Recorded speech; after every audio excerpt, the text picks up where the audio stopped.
अस्सलाम वालेकुम, मैं हूं Alina Shigriya. Chief of defence forces field marshal Asim Munir साहब की जेर सदारत 275वीं कोर कमांडर कॉन्फ्रेंस में सबसे पहले वतन के लिए शोधा की बेमिसाल कुर्बानियों को खिराज तहसीन पेश किया गया। फील्ड मार्शल साहब ने पाकिस्तान की मुसल्लह अफवाज की तैयारी, पेशावराना महारत और जंगी सलाहियतों पर इत्मीनान का इजहार किया, जबकि मुल्क भर में इंटेलिजेंस बेस्ड ऑपरेशंस में कामयाबियों को भी सराहा। उन्होंने कहा दहशतगर्द नेटवर्क के मुकम्मल खात्मे, उनके मावन इंफ्रास्ट्रक्चर की तबाही और पाकिस्तान की सरजमीन को किसी भी शरंगेज कार्रवाई से रोकने के लिए मौजूदा ऑपरेशनल रफ्तार बरकरार रखी जाएगी। फील्ड मार्शल ने मार्का हक का यादगार साल मुकम्मल होने पर कौम और मुसल्लह अफवाज को मुबारकबाद पेश की और इसे साल का एक अहम संग मील करार दिया। फील्ड मार्शल ने कहा कि मार्का हक अवाम, हुकूमत और अफवाज पाकिस्तान के दरमियान गैर मुतज़लज़ल हम आहंगी की अलामत है।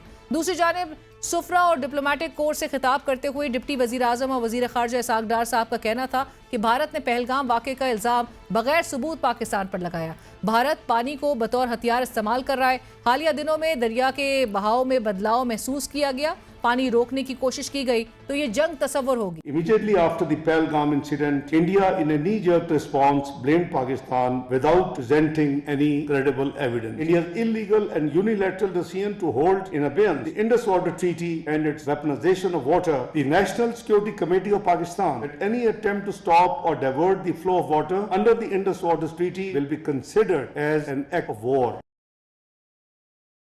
ईरान और अमेरिका दोनों ममालिक की ज़रूरत है कि मुज़ाकरात में पेशरफ्त हो। इस बात की तस्दीक ईरानी वज़ीर ख़ारजा अब्बास अराग़ची साहब के एक्स पैगाम से होती है। मुज़ाकरात और आबनाए हुर्मुज़ की ताज़ा सूरत हाल के तनाजुर में अराग़ची साहब ने एक्स पर लिखा कि आबनाए हुर्मुज़ में पेश आने वाले वाक़यात ने यह हकीकत वाज़ेह कर दी है कि सियासी बहरान का कोई फ़ौजी हल मौजूद नहीं। पाकिस्तान की मुखलिसाना कोशिशों के बायस मुज़ाकरात में पेशरफ्त हो रही है। अमरीका को उन अनासर से होशियार रहना चाहिए जो उसे दोबारा दलदल में धकेलना चाहते हैं। मुत्तहिदा अरब अमीरात को भी इसी तरह मोहतात रहना होगा। प्रोजेक्ट फ्रीडम दरअसल प्रोजेक्ट डेडलॉक है। दर हकीकत अमरीका भी मुआहिदा चाहता है, मगर दोनों ममालिक अपनी अपनी रेड लाइंस बनाए बैठे हैं। ऐसे में अगर कोई एक कदम पीछे ना हटा तो जंग का दरवाज़ा दोबारा खुल सकता है। अमरीकी वजीर जंग ने प्रेस कॉन्फ्रेंस करते हुए कहा कि अगर ईरान मुआहिदा करने पर आमादा नहीं होता तो ज़रूरत पर सदर ट्रंप दोबारा बड़ी जंगी कार्रवाई शुरू कर सकते हैं। आलमी अमन के लिए पाकिस्तान की सिफारती कोशिशों की दुनिया तारीफ कर रही है, लेकिन अगर मकामी सियासत का जायजा लिया जाए तो ये कामयाबी उस वक्त तक मुकम्मल नहीं हो सकती जब तक कि तमाम सियासी इकाइयाँ हम आहंग ना हो जाएं। एक साबिक वजीर आजम 1000 दिन से जायद से जेल में कैद हैं। 5 माह से उन्हें उनकी फैमिली, उनके वकला, उनकी पार्टी क़यादत तक रसाई नहीं दी गई। ह्यूमन राइट्स एक्टिविस्ट इमान मजारी साहिबा और उनके शौहर हादी अली चट्टा साहब को महज एक ट्वीट करने पर 17 साल की सज़ा सुना दी गई। हुकूमत पर तनकीद करने वाले सहाफ़ियों पर मुकदमे बनाए जा रहे हैं। बुनियादी इंसानी हुकूक की पामाली हो रही है। ये सब चीज़ें आने वाले वक्त में मौजूदा हुकूमत को ज़रूर हॉन्ट करते हुए दिखाई देंगी। आज साबिक वज़ीर आज़म इमरान खान साहब की मुलाकात के दिन इजाज़त ना मिलने पर उनके वकील खालिद यूसुफ साहब का कहना था कि अलकादिर केस में इमरान खान साहब और बुशरा बीबी के कानूनी दस्तखत के अमल में जेल हुकाम ने अदम ताउन किया। इस्लामाबाद हाईकोर्ट के वाज़ेह अहकामात के बावजूद बुशरा बीबी की बेटी को मुलाकात की इजाज़त ना मिल सकी। और जो इमरान खान साहब के और बुशरा बीबी साहिबा के अलकादिर केस के अंदर जो वकालतनामे थे जिसमें हमें सुप्रीम कोर्ट से रजू करना था, तो वो भी जेल हुकाम की जानिब से वसूल नहीं किए गए थे। इमरान खान साहब की कानूनी दस्तावेजात को मुकम्मल नहीं किया जा रहा और अदालत तक उनकी रसाई पर रोकी जा रही है। और बुशरा बीबी साहिबा की बेटी को आज ज़ाती तौर पे जो सुपरिटेंडेंट जेल ने समाअत करना था वो नहीं किया और ना ही मुलाकात और मेडिकल के हवाले से कोई हुक्म जारी किया। दूसरी जानिब आज वज़ीर आला पंजाब मरियम नवाज साहिबा अपने ही सुथरा पंजाब प्रोग्राम से गैर मुतमईन नजर आई। हालांकि उन्होंने आज भी सुथरा पंजाब प्रोग्राम को अपने दिल के सबसे ज़्यादा करीब मंसूबा करार दिया, लेकिन साथ ही ये भी कह दिया कि सुथरा पंजाब प्रोग्राम को 2 साल मुकम्मल हो गए मगर कोई काबिल फ़ख्र कारकर्दगी सामने ना आ सकी। हम आपको याद दिलाते चलें कि मरियम साहिबा माजी में दावा कर चुकी हैं कि सुथरा पंजाब प्रोग्राम को आलमी सतह पर सराहा जा रहा है, लेकिन आज के जापान और सिंगापुर वो गई तो उन्हें अपने सिस्टम पर शर्म महसूस हुई। मैं जापान गई, सिंगापुर भी आप में से कुछ लोग गए होंगे। मुझे कम से कम अपने ऊपर शर्म आती है, अपने सिस्टम के ऊपर शर्म आती है। और 2 साल हो गए सुथरा पंजाब को कि वो परफॉर्मेंस नहीं है जो होनी चाहिए। वज़ीर आला पंजाब मरियम नवाज साहिबा दरअसल सुथरा पंजाब प्रोग्राम की ब्यूरोक्रेसी पर भरम नजर आती हैं। आज वो इंतजामी अफसरान को दफ्तर से निकलकर सूरत हाल का जायजा लेने का कहती नहीं। सुथरा पंजाब के मुलाजमीन भी तनख्वाहों की अदम अदायगी पर सरापा एहतजाज हैं। पंजाब के कई शहरों में मुलाजमीन ने तनख्वाहों की अदायगी तक कूड़ा करकट उठाना छोड़ रखा है। मरियम नवाज साहिबा सुथरा प्रोग्राम से किस कदर पुरुम्मीद हुआ करती थी और कितना बढ़ चढ़ कर इस मंसूबे की तारीफें किया करती थी, आइए आपको सुनवाते हैं। जब काम होता है तो फोर्ब्स मैगजीन भी कहता है कि सुथरा पंजाब पाकिस्तान का नहीं दुनिया का सबसे बड़ा वेस्ट मैनेजमेंट प्रोग्राम है। सुथरा पंजाब दुनिया का सबसे बड़ा सफाई का प्रोग्राम है। ना सिर्फ ये कि हमसे केपी के हुकूमत ने मांगा, हमने दे दिया है। तो मैं तो वो मॉडल प्रेजेंट करने ब्राजील गई थी, सैर करने तो नहीं गई थी। तुम अगर किसी दूसरे मुल्क में जाओ तो क्या प्रेजेंट करोगे? क्या दुनिया को ये कहोगे कि मैंने शऊर दिया लोगों को? और नाज़रीन, इस वक्त प्रोग्राम में हमें ज्वाइन करें वज़ीर मुमलिकत बराए कानून और इंसाफ बैरिस्टर अकील मलिक साहब। अकील साहब अस्सलाम वालेकुम, बहुत शुक्रिया प्रोग्राम में ज्वाइन करने के लिए। अकील साहब, टू बिगिन विद, मैं ईरानी वज़ीर ख़ारजा अब्बास अराग़ची साहब की जो ट्वीट है उससे गुफ्तगू का आगाज़ करना चाहूँगी। उन्होंने कहा कि पाकिस्तान के ज़रिए जो बातचीत है अमरीका के साथ उसमें पेशरफ्त हो रही है। Whereas you already know strait of Hormuz पे जो इस वक्त कशीदगी है वो बढ़ती हुई दिखाई दे रही है। और साथ साथ ये ज़रूर बता दीजिए कि जो बैकडोर टॉक्स है उसमें क्या वाकई पाकिस्तान के थ्रू पेशरफ्त हो रही है और कोई डील मुमकिन तौर पे एक्सपेक्ट हम कर सकते हैं इसी महीने?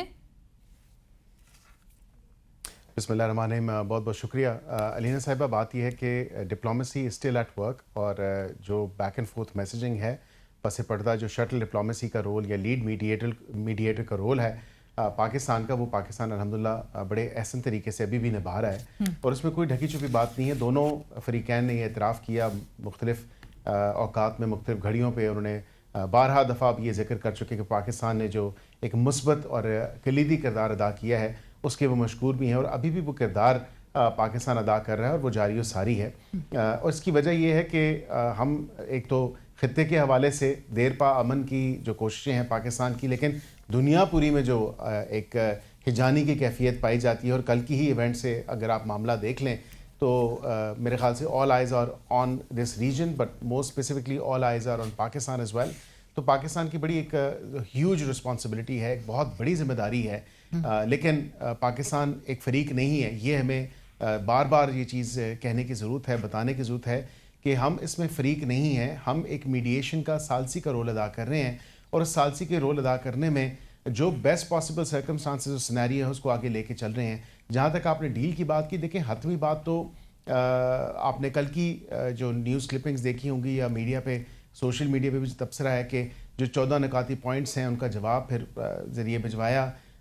तो उसके बाद फिर ये मामला जिस तरह आपने देखे कि हुए हैं, सीज़ फायर की चंद जो चीज़ें इधर उधर हुई हैं, लेकिन अभी भी seize fire in the large scheme of things intact है और कोई ऐसा उसमें मामला नहीं है। like मैं mentioned, आपको इतना ज़रूर बता सकता हूँ कि अच्छे की उम्मीद रखनी चाहिए। जी, अच्छे की उम्मीद रखें और कोई ब्रेक थ्रू यानी उसकी तरफ मामला जा सकते हैं।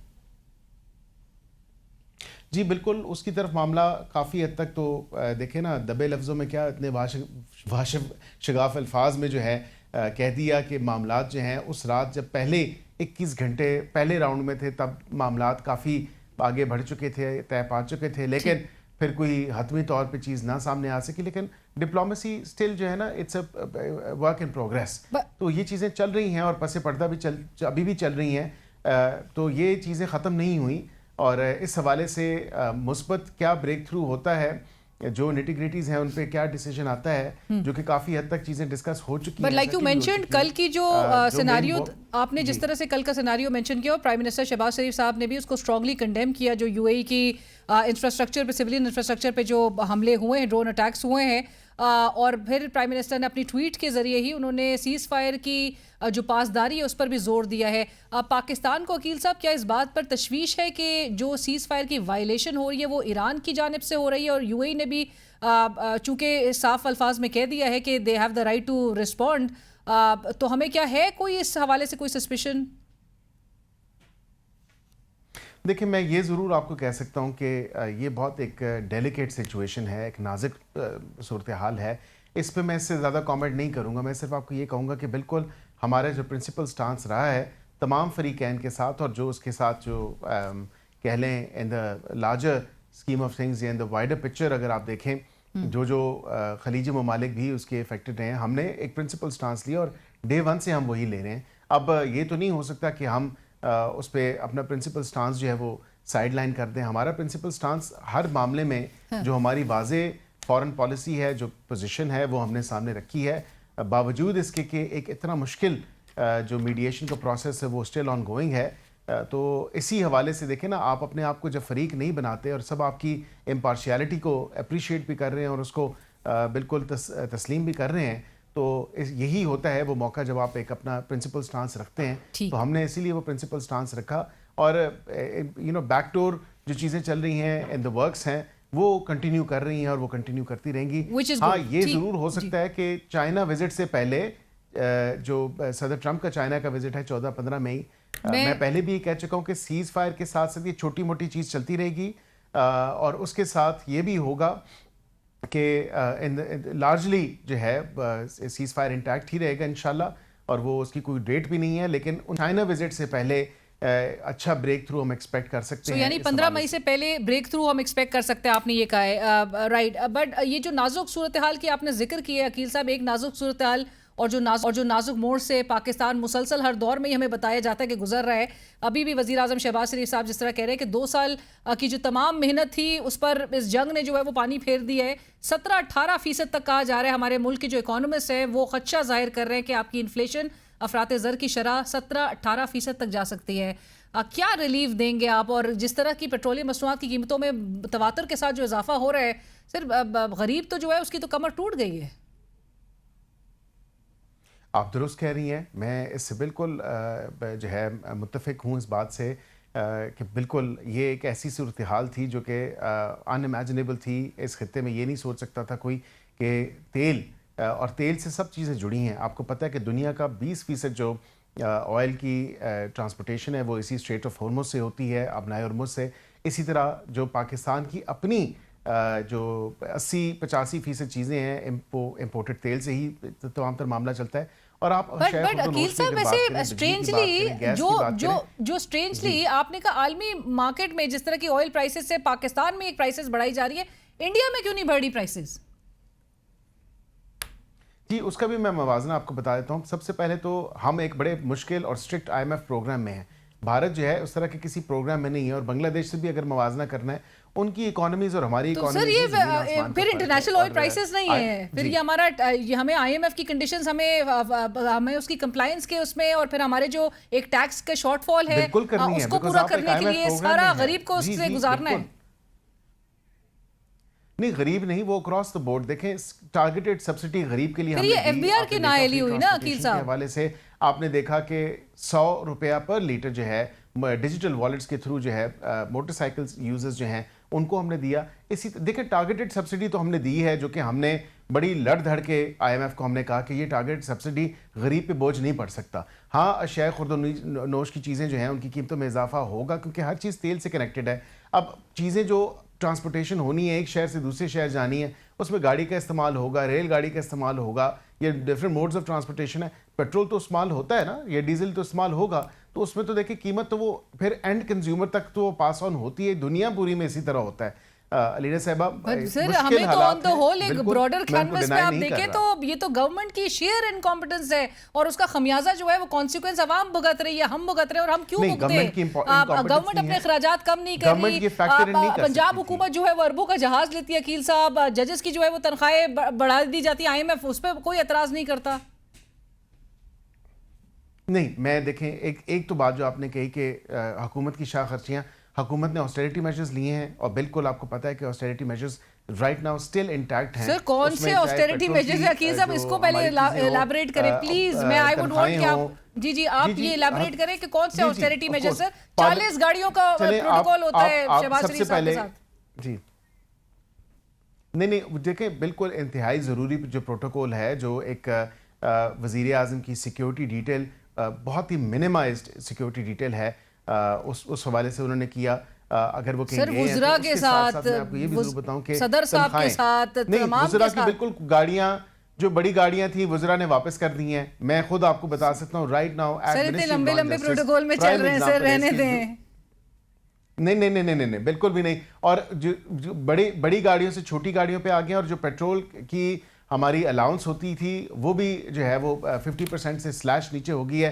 स्टाफ की हद तक अगर आप देखें, वर्क फ्रॉम होम का जो तमाम तर मामला है वो अभी भी चल रहा है, उसमें भी कोई ऐसी चेंजिंग नहीं आई कि एक दिन जुम्मे का। अब देखें, ये मिनहसल कौम भी तो हमें सोचने की ज़रूरत है ना। ये तो नहीं हो सकता कि जुम्मे को छुट्टी और इतवार तक तो फिर लोग कहें कि जी हम जो कोई इस्लामाबाद के बाहर से है वो लॉन्ग वीकेंड मनाने चला जाए। ऐसा भी तो नहीं होना चाहिए। अभी वज़ीर आज़म ने पिछली जो काबीना मीटिंग हुई उसमें जिक्र किया कि आपकी जो कॉस्ट है, फ्यूल इंपोर्ट कॉस्ट, वो इंतहाई बुलंद दर्जे तक पहुंच चुकी है, क्योंकि जो हमारी इंपोर्टेशन कॉस्ट हैं, जो फ्यूल कॉस्ट हैं आलमी मंडी के अंदर भी, तो वो भी बहुत ज़्यादा हो चुकी हैं। तो हमें मिनहसल कौम भी सोचने की ज़रूरत है। हमारी डिमांड भी इंक्रीज़ हो चुकी है, which is unimaginable, because in हालात में तो लोग ये है कि एक एक रुपया, एक एक पाई जो है उस पर इन्हिसार कर रहे होते हैं। सर, आपके वजीर अली परवेज मलिक साहब हैज एडमिटेड कि एफबीआर का टारगेट क्योंकि पूरा नहीं हो पा रहा है, शॉर्टफॉल होती है, सो वो जो इनकॉम्पिटेंस है टू कलेक्ट रेवेन्यू उसका भुगतेगी अवाम लेवी के फॉर्म में। नहीं, उसमें अलीना साहिबा मैं गुजारिश ये कर देता हूँ कि बिल्कुल जो मामला पेट्रोलियम डिवीज़न की तरफ से गया था उस पर वज़ीर आज़म ने सख्त नोटिस भी लिया था, और उसके साथ आपको पता है कीमतें जो बिल्कुल जो आलमी मार्केट के हवाले से अगर वहाँ पे कोई इंक्रीज़ आता है, क्योंकि इतनी इंस्टेबिलिटी है इस सारी सिचुएशन में। आप कल के वाक़यात के बाद देख लें तो 115 डॉलर बैरल पे गया है और वो मजीद फ्लक्चुएट कर रहा है, अप एंड डाउन होता है। So, प्राइसेस आर नॉट मैं अकील साहब यही तो अर्ज करना चाह रही हूँ कि स्मार्ट फिर मैनेजमेंट भी होती है। यू एडमिटेड कि हम आईएमएफ के एक प्रोग्राम में है, लेकिन एक गरीब जो है, एक जो बाइक चला रहा है, वो मोटरसाइकिल पे 1 लीटर पे 107 रुपए का टैक्स जो है वो सिर्फ अदा कर रहा है। एक लैंड क्रूजर वाला भी यही दे रहा है। देखें आप रिग्रेसिव टैक्सेस सर, हमें प्रोग्रेसिव की तरफ जाना चाहिए। नहीं, उस पर टारगेटेड सब्सिडी की जो मैंने आपको बताया कि जो मोटरसाइकिल चला रहा है उसको 100 रुपए की टारगेटेड सब्सिडी दी गई है, लोगों को फ्री ट्रांसपोर्टेशन दी गई है। आप देखें कि फ्री ट्रांसपोर्टेशन पंजाब पूरे में है, इसी तरह पूरे इस्लामाबाद में फ्री ट्रांसपोर्टेशन। तो कम से कम हुकूमत ने वो साथ में कॉम्प्लीमेंटिंग मेजर्स भी तो लिए, और वो तो कम से कम अप्रिशिएट करें कि इन हालात में। और यहाँ पे लाइनें नहीं लगी, भारत की तरह लाइनें नहीं लगी, कोई हिजानी कैफियत नहीं पैदा हुई। बट अकील साहब, गुज़िश्ता रोज मेरे ही प्रोग्राम में डॉक्टर हफीज पाशा साहब ने कहा हर गवर्नमेंट जो है वो हाथ उठा देती है, एक रियल एस्टेट सेक्टर के आगे, एक बड़े जमींदार के आगे, एक बड़े दुकानदार के आगे। आप उनको जो है वो टैक्स रेट में नहीं लेकर आ रहे, लेकिन सारा जोर जो है वो एक गरीब आवाम पे चलता है और जो सैलरी क्लास है। रियल एस्टेट के ऊपर वजीर आजम ने इतना सख्त नोटिस लिया था, मुझे याद है अभी भी, जब से उन्होंने कहा ये ऐसा नहीं हो सकता आप तो ट्रांजैक्शन प्राइस कम करने लगे हैं। कहा जाए कि इस इंडस्ट्री के साथ नहीं, उन्होंने कहा कि इस इंडस्ट्री के साथ यही बताया जाता है हर बार हर वजीर आजम को, इसके साथ 80% और 80 और इंडस्ट्रीज जुड़ी हैं। ऐसा नहीं हो सकता। ये नहीं हो सकता कि आप जो है वो कोई पूछगछ ना हो, कोई टैक्सेशन अदा ना हो, ट्रांजैक्शन जो है वो टैक्स नेट्स में ना आए, ये नहीं है। और इसी को जो है आपने देखा कि फिर इन टैक्स रिफॉर्म्स के अंदर जो है चीज़ें सामने आहिस्ता आहिस्ता जो है चेंजेस सामने लेके आई, और वही चीज़ें अब आप देखें कि वो जो एक पहले सिस्टम था वो अब एग्जिस्ट नहीं कर रहा, जो फाइलों का हेर फेर होता था और दीगर चीज़ें होती थी, अब वो एग्जिस्ट नहीं कर रही। एंड गवर्नमेंट इज टेकिंग जो एक्शनेबल मेजर्स हमने लिए हैं वो नजर आ रहे हैं जो हम ठीक है। बट वजीर आजम शहबाज शरीफ साहब जिस चीज़ का नोटिस लेते हैं वो और वो होता है ना, it hits back twice as stronger, तो वो और भी सख्त हो के अब वो महंगाई का नोटिस लेंगे, महंगाई जो है वो और सख्ती के साथ आवाम पे जो है वो हिट करेगी। वजीर आजम शहबाज शरीफ साहब ने, बाय द वे अकील साहब आप बल्कि बेहतर बता सकेंगे, वजारतों की कारकर्दगी के हवाले से भी रिपोर्ट तलब की है। ये कारकर्दगी पर अब उनको रिपोर्ट तलब करनी क्यों पड़ रही है? क्योंकि हमें तो बार बार बताया जा रहा था कि सब बहुत अच्छा सब कुछ चल रहा है, और आप अपनी मिनिस्ट्री को क्या नंबर देना पसंद करेंगे? although we know that आपकी मिनिस्ट्री का 100% नंबर है। थैंक यू, आप being very kind of course. 26वीं और 27वीं तरमीम के बाद सर एडमिट के नहीं, उसके अलावा भी मेरे ख्याल से जो कानून साजी का अमल है उसमें लॉ एंड जस्टिस मिनिस्ट्री जो है वो पेश रहती है, और राउंड द क्लॉक जो है दोनों फेडरल मिनिस्टर और माई सेल्फ एज वेल, हम दोनों और 28वीं तरमीम की आप तैयारी भी कर रहे हैं, रहते हैं, साइकिल पे रहते हैं। देखें वो मैंने आपको कहा कि एक ऑनगोइंग प्रोसेस हुआ है, और वो कॉन्वर्सेशन स्टार्ट हुई थी पिछली तरमीम के बाद ही, और सबको पता था कि उसके मेन्यू में क्या आना है क्या नहीं होगा। अभी उसकी हतमी तौर पे कोई चीज़ सर मैं फाइनल वैसे नहीं कह है, रही हूँ कि कारकर्दगी लेकिन, आपकी 100% है, अब इत्तेहादियों आप से जब क्रेडिट लेना consensus नहीं होगा- चाह रहे हैं। नहीं, उस पर मैं आपको ये बताऊं कि जो आपने बात की ना कि वजारतों की कारकर्दगी, तो वज़ीर आज़म पूरा साल ही मुख्तलिफ वजारतों की कारकर्दगी को जायज़ा जो पीरियडिक अब आप होती हैं आपकी एवेल्यूएशन रिपोर्ट्स, वो देख रहे होते हैं, उनको बिल्कुल इन्फॉर्मेशन मिल रही होती है कौन सा वज़ीर कैसा काम कर रहा है, कौन सा वज़ीर जो है किस लेवल पे जाके काम करता है, एंड सो फोर्थ. तो he knows exactly where each of the ministers they stand in his cabinet. तो ऐसी बात नहीं है, मैं आपको बड़े बता सकता हूँ वसूख से कि ये एक पूरा अभी का प्रोसेस नहीं है, ये कंटिन्यूसली जो है वो देखा जा रहा होता है और एवेल्यूएशन हो रही होती है. और बिल्कुल पूछना उनकी काबिल है, पूछना उनका हक है, और वो पूछने का पूरा राइट रखते हैं, और वो बिल्कुल किसी वजीर को कभी भी बुला के पूछ सकते हैं कि कोई इकदाम अगर उनकी वजारत के अंदर लिया गया है तो उसके जवाबदेह वजीर होंगे वजीर आजम को. ठीक, और इसी के साथ ही बढ़ेंगे एक ब्रेक की तरफ, हमारे साथ रहिए.